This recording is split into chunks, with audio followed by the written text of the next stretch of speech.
Hi అండి, ఈరోజు మనం చాలా టేస్టీగా సింపుల్గా రొయ్యల కర్రీ ఎలా చేయాలో చూద్దాము.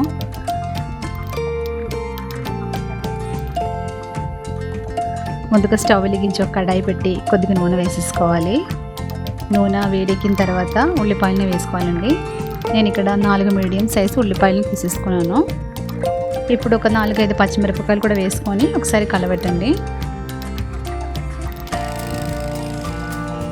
ఇప్పుడు మనం కొద్దిగా అల్లం వెల్లుల్లి పేస్ట్, రుచికి సరిపడినంత ఉప్పు వేసుకుందాము.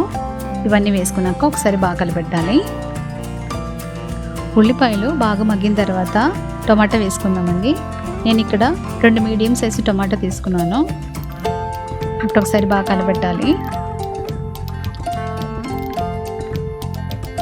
ఇప్పుడు 1/2 టీ స్పూన్ పసుపు, 2 స్పూన్ కారం, 1 స్పూన్ ధనియాల పొడి, ఒక 1/2 టీ స్పూన్ గరం మసాలా వేసుకొని ఒకసారి బాగా కలబెట్టండి.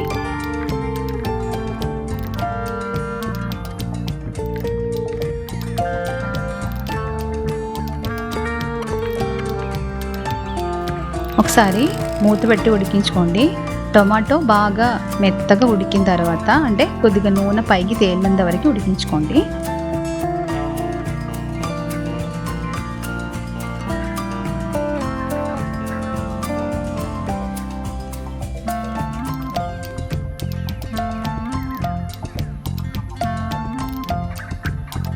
ఇప్పుడు మనం ముందుగా శుభ్రం చేసి పెట్టుకున్న రొయ్యల్ని కూడా యాడ్ చేసుకుందాము.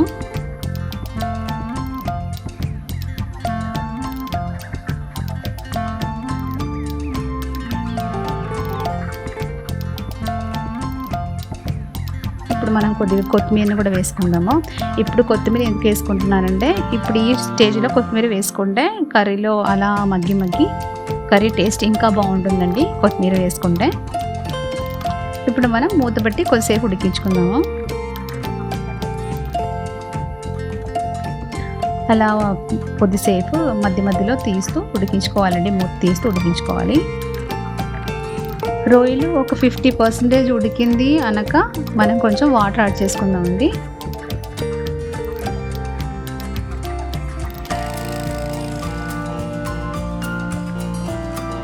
వాటర్ యాడ్ చేసుకున్నాక మళ్ళీ మరోసారి మూత పెట్టి ఉడికించుకోండి.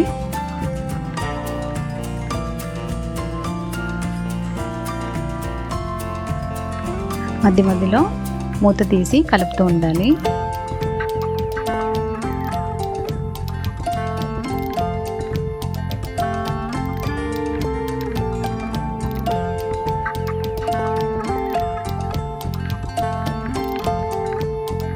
చూడండి, మన కర్రీ కొద్దిగా దగ్గర పడింది. గ్రేవీ కన్సిస్టెన్సీ ఇలా ఉండాలండి. ఈ స్టేజ్లోనే మనం దించేసుకుందాము కర్రీని. ఎందుకంటే కర్రీ చల్లగా అయిన తర్వాత మళ్ళీ గ్రేవీ థిక్నెస్ వస్తుంది. అందుకని ఈ స్టేజ్లోనే కర్రీ దింపేసుకుంటే బాగుంటుందండి. ఇప్పుడు మనం ఇదొక బౌల్లోకి తీసేసుకుందాము.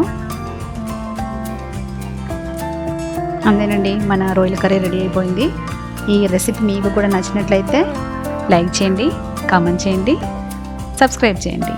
Thank you for watching.